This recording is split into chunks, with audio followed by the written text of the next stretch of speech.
Boxing Day test match को लेकर भारतीय टीम की तैयारियां पूरे शबाब पर है। मेरे ठीक पीछे आप ये प्रैक्टिस सेशन देख रहे हैं, ये दूसरा प्रैक्टिस सेशन है बैक टू बैक। और अब सबको इंतजार है उस दिन का जब भारतीय टीम मैदान पर उतरेगी। उससे पहले हालांकि 2 रेस्ट डे भी हैं, लेकिन इन तमाम गतिविधियों के बीच में एक जो इम्पोर्टेंट फैक्टर है कि भारतीय टीम की जो तैयारी है उसको देखकर आप कुछ ना कुछ अंदाजा लगा सकते हैं। और हमेशा कहा जाता है कि मूवी रिलीज होने से पहले ट्रेलर देखना बहुत जरूरी होता है, क्योंकि ट्रेलर आपको बताता है कि पिक्चर कैसी बनी हुई है। तो ट्रेलर देख के क्या लग रहा है भाई साहब? ट्रेलर में तो पहले दिन हीरो ही आपका इंजर्ड हो गया है दूसरे दिन के प्रैक्टिस सेशन में।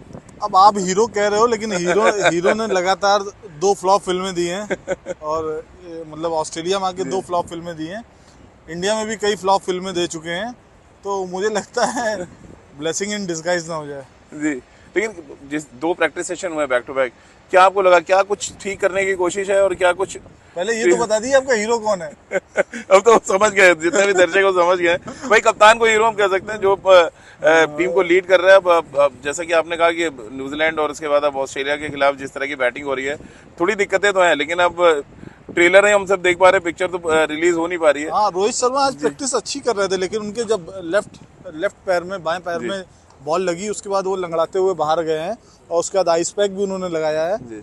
हालांकि अभी तक उतनी गंभीर चोट दिख नहीं रही है, थोड़ा सा वो लंगड़ाते हुए दिख रहे हैं, लेकिन अभी टाइम काफी है, तो मुझे लगता है 26 तारीख तक ठीक हो जाएंगे। अभिषेक भाई, क्योंकि बॉक्सिंग डे टेस्ट मैच को लेके बहुत ज्यादा चर्चा रहती है। कल मैं इंडिया में भी बात कर रहा था कुछ सीनियर जर्नलिस्ट से, और वो सब भी बड़े एक्साइटेड थे बॉक्सिंग डे टेस्ट मैच को लेकर, अपनी अपनी यादें शेयर कर रहे थे। क्या कुछ ऐसा खास होता है बॉक्सिंग डे टेस्ट मैच में जिसको लेकर इतनी ज्यादा वो चर्चा है और सुनने में आ रहा है हाउसफुल है पहले 2 दिन? देखिए, मैच तो वही होता है, लेकिन वही है जैसे दिवाली के समय हमारे यहाँ माहौल होता है, उस तरीके से क्रिसमस के अगले दिन यहाँ माहौल होता है, सब लोग एंजॉय करने जाते हैं, और इसीलिए ये बॉक्सिंग डे टेस्ट रखा गया है। और सब जगह होता है बॉक्सिंग डे टेस्ट, मतलब ऑस्ट्रेलिया में होता है, साउथ अफ्रीका में होता है, लेकिन ऑस्ट्रेलिया में एक प्रथा बन गई है कि वो मेलबर्न क्रिकेट ग्राउंड में ही बॉक्सिंग डे टेस्ट मैच कराते हैं, जो आइकॉनिक है। अभी जब तक नरेंद्र मोदी स्टेडियम नहीं बना था, उससे पहले दुनिया का सबसे बड़ा क्रिकेट स्टेडियम था कैपेसिटी के मामले में। अब नरेंद्र मोदी स्टेडियम ने इसको पीछे छोड़ दिया है, लेकिन फिर भी इसका जो आइकॉनिक लुक है, इसी स्टेडियम में ओलंपिक्स का आयोजन हुआ था, ओलंपिक्स की ओपनिंग सेरेमनी हुई थी, क्लोजिंग सेरेमनी हुई थी। तो ये एक बहुत अच्छा स्टेडियम है, यहाँ पे खेलने का माहौल बहुत अच्छा रहता है। और मैं यहाँ पे दूसरी बार Boxing Day test match cover कर रहा हूँ। वाकई में आप जब यहाँ पे 26 तारीख को आएंगे, इवन 25 तारीख को भी आएंगे, तो जो इस पिछली बार तो यहाँ पे 24 को पूरा ये सजा हुआ था, यहाँ पे पीछे जो पूरा ये अपना पार्क लगा हुआ है, तो यहाँ पे सब डांस हो रहा था और पूरा टेंट लगाया गया था। और मुझे जितना ध्यान आ रहा है, शायद इंडियन टीम भी वहाँ पे उस एरिना में गई थी और उनको एक एक करके वो गए थे।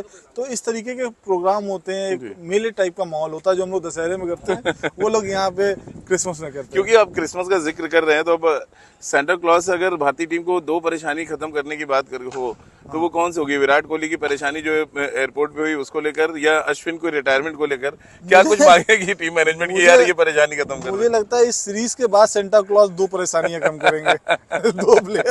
2 प्लेयर टीम के बाहर जाएंगे और 2 नए युवा आएंगे, मुझे ऐसा लगता है। सेंटा क्लॉज एक तो कम कर चुके हैं, रविचंद्रन अश्विन जा चुके हैं, तो मुझे लगता है ये सीरीज जो है कुछ ऐसी होने वाली है। तो गिफ्ट लेने के बाद रिटर्न गिफ्ट मतलब हो रहा है ऐसा? आप देखिए, आपके घर में सुख आए, समृद्धि आए, आपकी टीम इंडिया आगे जीतने लगे, वो चाहे किसी के आने से जीते, चाहे किसी के जाने से जीते, ये इंपॉर्टेंट फैक्टर है। क्योंकि ब्रिस्बेन ड्रॉ टेस्ट मैच को लेकर भी बहुत ज्यादा चर्चा है कि ब्रिस्बेन और पर्थ जो 2 जगह ऐसी थी जहां पे ऑस्ट्रेलिया ने टारगेट किया था कि 3 में से कम 2 जीतेंगे और लीड लेके आएंगे। अब 1-1 की बराबरी पे यहाँ पे पहुंचे हैं। कैसे अभिषेक भाई देख रहे हैं यहाँ से 2 टेस्ट मैच? मुझे ऐसा लगता है कि जिस तरीके का हमारी टीम का परफॉर्मेंस है, उस तरीके से 1-1 का रिजल्ट बहुत बढ़िया है। और कहते हैं आंकड़े झूठ नहीं बोलते, लेकिन आंकड़े हमेशा सच भी नहीं बोलते हैं। ये जो 1-1 दिखाई दे रहा है, ये सच नहीं है। जिस तरीके का हमने परफॉर्मेंस किया है, वहाँ पे स्थितियाँ इससे ज़्यादा बुरी हो सकती थी, लेकिन भगवान ने, मतलब ऑस्ट्रेलिया में आके भी भगवान ने हमारा साथ दिया। यहाँ जीसस का देश है, लेकिन यहाँ पे भी भगवान ने साथ दिया है और हम 1-1 पे अभी बराबरी पे हैं। ये हमारे लिए बहुत अच्छा है। मेलबर्न और सिडनी, जी। लेकिन ये मेलबर्न की वाली पिच नहीं है। अभी हाल में जो इतने मैच हुए हैं ये वो बैटिंग विकेट नहीं है, बैटिंग पैराडाइज नहीं है भाई। अब इसकी घास काटते हैं कि नहीं काटते हैं, और ऑस्ट्रेलिया ने इसीलिए 2 पेस बॉलर्स इंक्लूड भी किए अपने स्क्वाड में। बिल्कुल। जी। तो मुझे लगता है कि यहाँ पे भी टफ होने वाला है और ऑस्ट्रेलिया इसको जीतने की पूरी कोशिश करेगी।